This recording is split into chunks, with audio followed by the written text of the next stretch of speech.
YouTube. This is Lacey and Lewis. And I got my Sevylor boat from work for working 15 years, and we're gonna go ahead and get it set up. Here we have the paddle.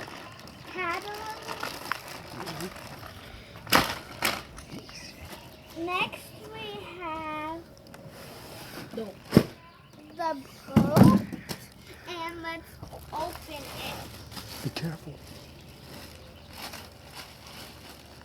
Yeah, be careful when you open it, because this is concrete.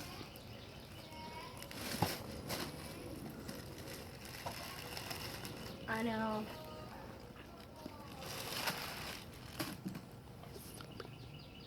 How did you break that anyway? Long story. Isn't that like the strongest part? Yep. And I managed to do it. How? I fell. You really hard, I bet. They're going to About 7 feet up. shattered it.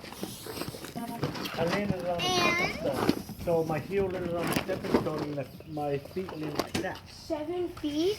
Yeah, about 7 feet And, from the eaves right in there all the way. Put it on the floor. And the front landed on the stepping And that stone is the boat. And now we're gonna get ready to blow it up. Now we're gonna blow it If I was up. left, you'd And have to try. we'll show you what it looks like after we blow it up. It'll be a little harder because it's right. Say you're saying. Bye YouTube. Thank you for watching. Like and subscribe below. See you on the other side. One for the gas and Bye! one for the brake.